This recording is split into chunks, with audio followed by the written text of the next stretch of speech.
Welcome to the Midnight Train. We hope you enjoy your ride on the train tonight. For there is danger in Sleepy Hills. So by being aware of your surroundings, you can better enjoy the experience.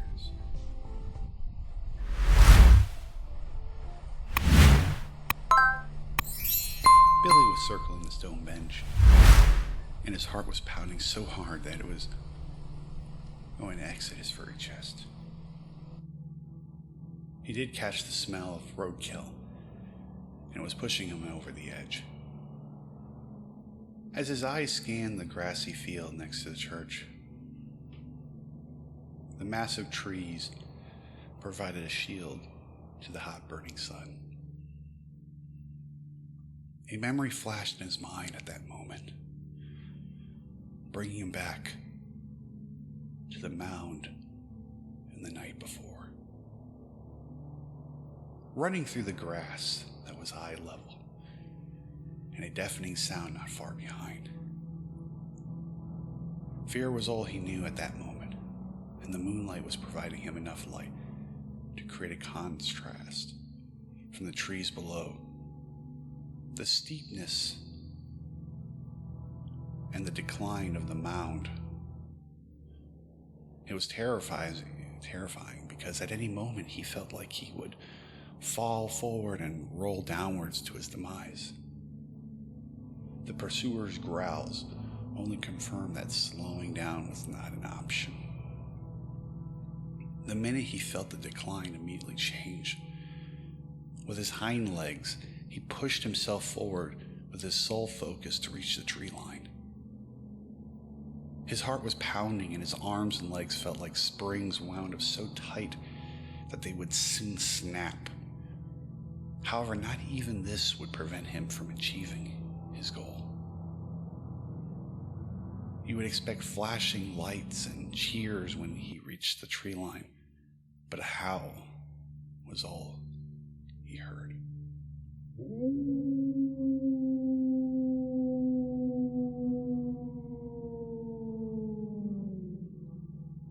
What did greet Billy was a firm branch to the face and a thorny vine that stabbed and sliced his side. He changed directions slightly to avoid further assault, and there in a more densely wooded area, he found a hollowed-out log. Darting into the log, he went from a terrified animal running through the woods to a terrified, confined animal.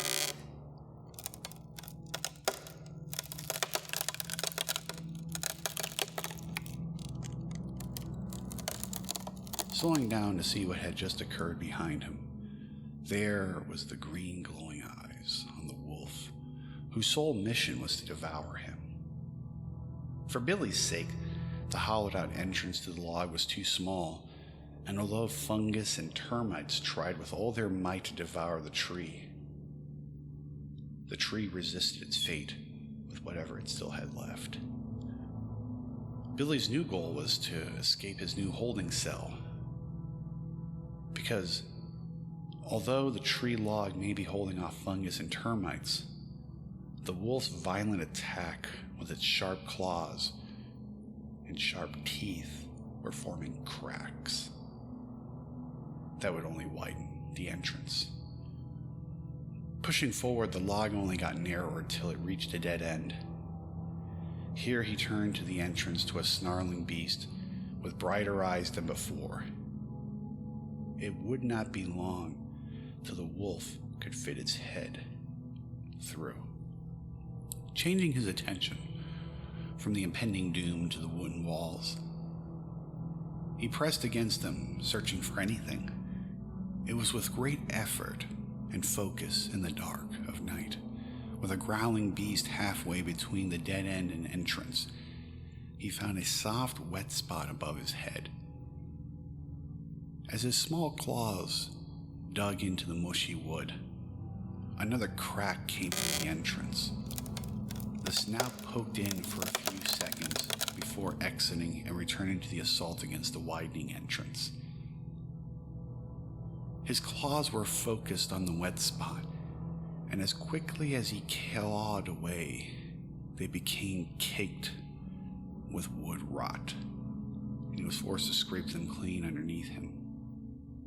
As soon as his claws were free to dig again at the rotten spot, something occurred without warning. The wolf's claw tore right downwards towards him from above. Its claw nearly grazed his head, and he darted towards the entrance and exited without looking back.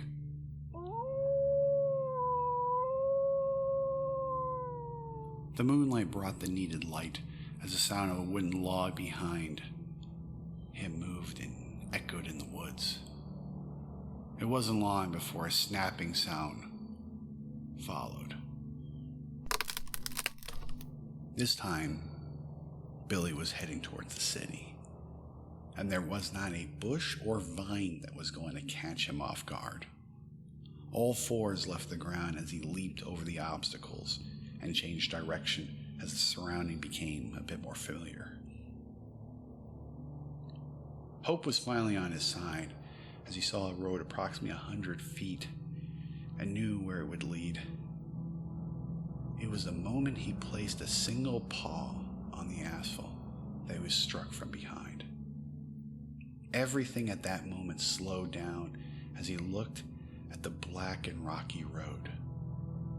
There above him was the wolf, almost smiling at him as his back struck the ground and rolled to his side.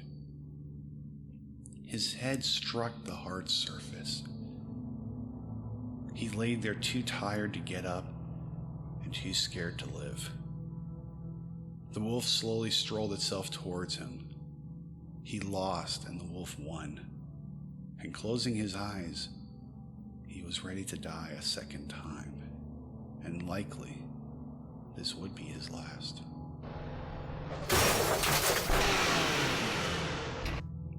Opening up his weak eyes, he saw a large figure flying through the air and laying on its head.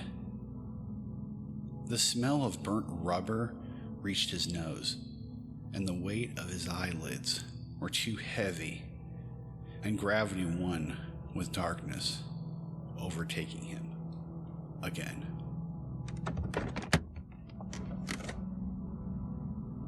"Oh, hey buddy, you okay?" said a scared voice with a background sound of a truck engine humming along. "I guess this is my unexpected savior," thought Billy, while laying still, motionless on the cool asphalt of the road. With a bit more focus, Billy tried once more to raise his eyelids. The slow rise of the eyelids produced a vivid scene with a truck beaming its high beams, and above him, his would-be pursuer. There in front of the truck stood a man in overall jeans and an oversized ball cap. The rest of the man had a blurry image due to the headlamps of the truck.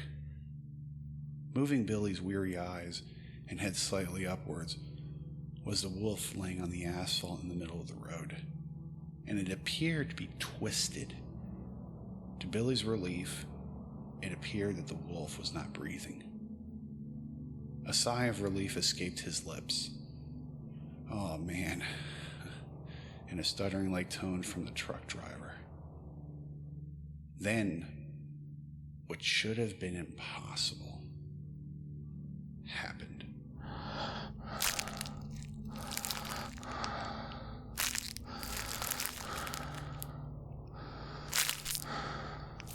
The wolf began to start breathing again, and although it sounded like a struggle, the wolf continued onwards. A certain dread creeped over Billy's semi-paralyzed body. With great effort, Billy rolled his body away from the horror show and got back on his spongy legs. "Hey there, little buddy. Let me take you to the vet and get you checked out," said the truck driver. His voice was closer to me, and my head was starting to throb with a piercing pain behind my eyes. My legs felt like they both weighed 900 pounds each. My sole purpose was to head towards the church. I had no idea if it would be safe, but it was a plan. Behind me, though, I heard this. "Whoa there, big fella. You got hit pretty hard," said the truck driver. "Now, I don't want to shoot you, but you need to back up." Billy had no intention of watching these events from unfolding. While walking away from this nightmare, my body seemed to slump from right to left, involuntarily. I felt like I was in a boat during a raging storm.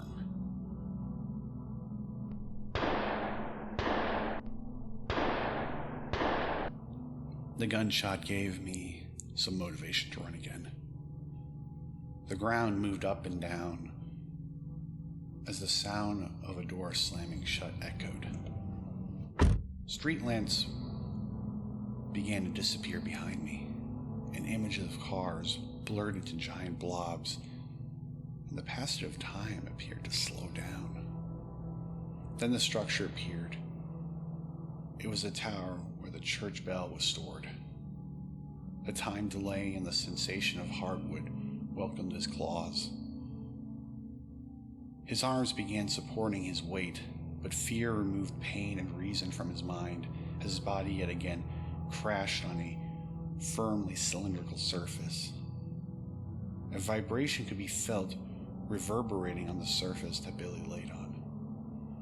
Laying down, he tried to reopen his heavy eyelids, and below him was a shadow on the ground reflecting the wolf's shape. That couldn't be right.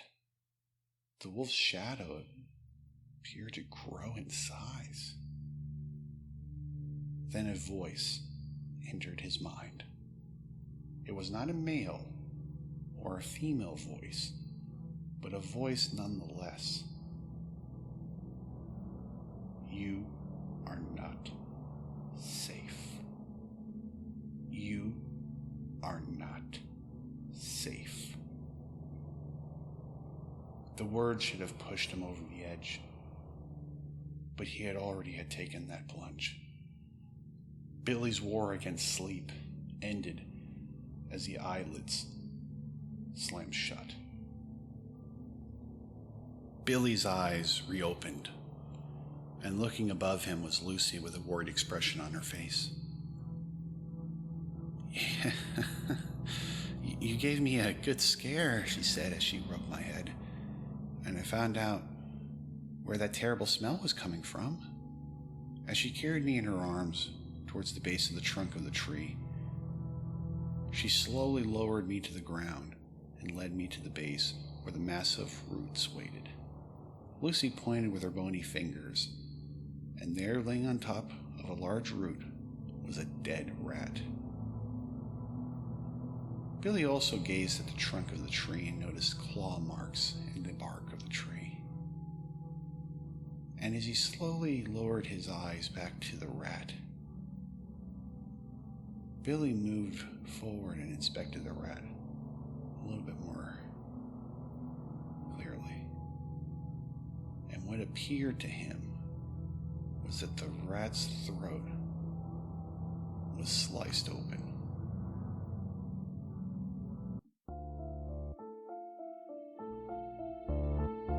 And that concludes our episode for today on the Midnight Train to Sleepy Hills. Please stay tuned next week for our next episode and follow the journey.